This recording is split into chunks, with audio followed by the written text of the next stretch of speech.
Can Indonesia keep Philippines' assault rifles out of Indonesian militants' hands?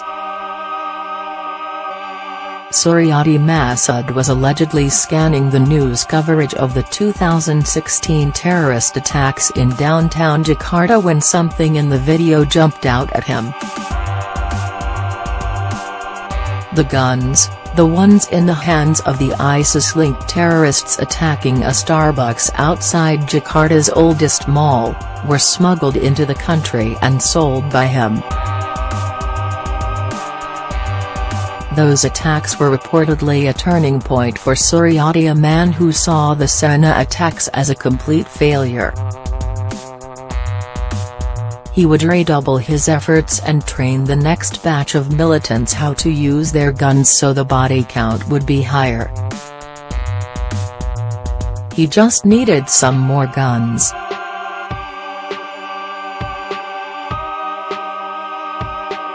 A few months later, Indonesian authorities picked Suryadi, 45, up during a raid in Bekasi, West Java. 2 days ago, he was sentenced to 10 years in prison on conspiracy charges. In a photo of Suryadi in the courtroom, he's smiling and holding up one finger, a salute popularized by ISIS that scholars say is a rejection of all other faiths and strains of Islam. When the panel of judges read off his sentence, Suryadi responded by shouting Allah Akbar over top of them. The jail sentence marks the end of Suryadi's illustrious career as one of Indonesia's better-connected terrorists.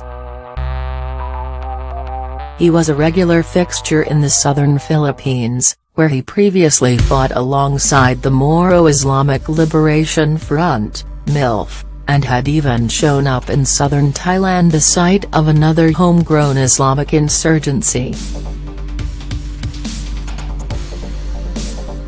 Suryadi's communication skills were exceptional. Al-Chater, a terrorism expert who spent years studying MILF and regional militant networks, told Vice. His central role made him irreplaceable.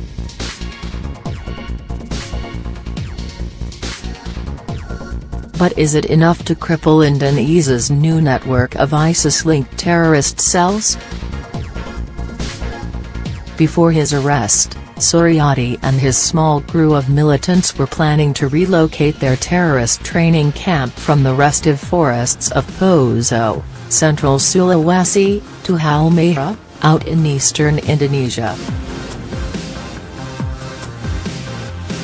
They had already recruited new would-be insurgents around Banten province, in Java, and previously purchased $50,000 worth of weapons including M16 assault rifles, although most of these guns would never make it to Indonesia.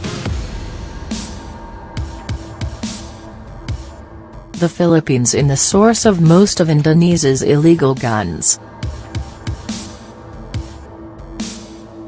That's because the country's south, a place rife with crime, clan disputes, and militant groups like MILF and the ISIS-linked Maut clan, is full of them. Nationwide, there were some 3.9 million registered firearms in the Philippines, and an estimated 600,000 illegal ones in circulation, according to data compiled by gunpolicy.org.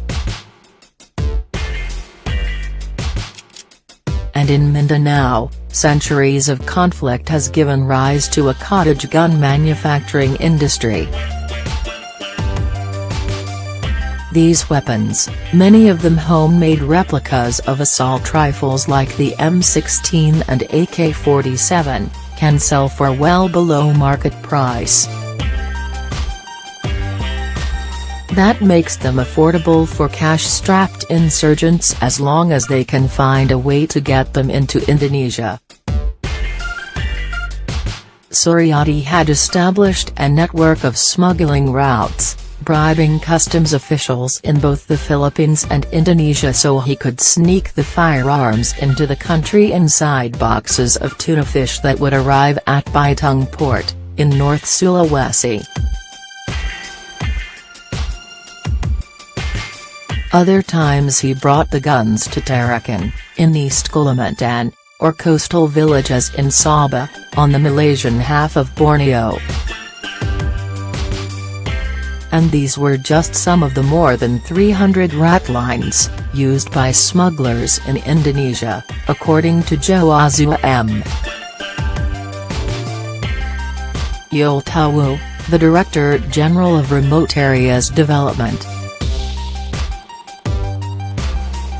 But even with all those routes, Suryadi wasn't able to smuggle all of the weapons in at once. He brought in a couple of the handguns through the port in North Sulawesi, but was arrested before the rest could arrive.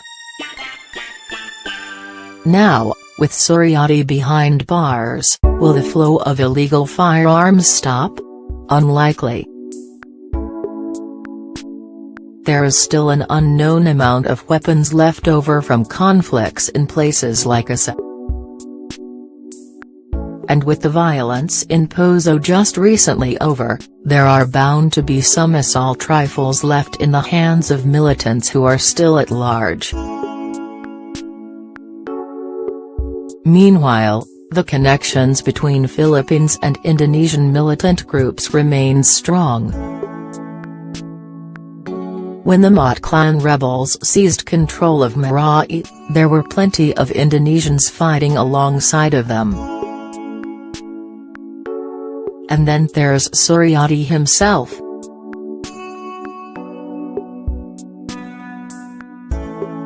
He already served 6 years for bombing a fast food restaurant in Makassar, South Sulawesi. He was freed in 2009 and in no time he was right back to his old ways.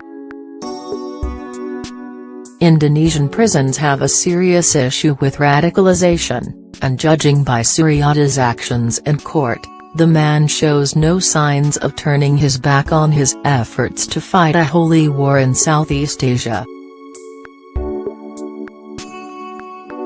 Al-Chater told Vice that prison staff should isolate Suryadi somehow. Jailed terrorists have, in the past, orchestrated fresh attacks from behind bars. And with his connections and knowledge of smuggling routes, it wouldn't be hard to get someone else to fill his shoes. Suryadi is only one link of a frightening firearms smuggling chain, Al-Chater told Vice. And he has never once regretted his actions.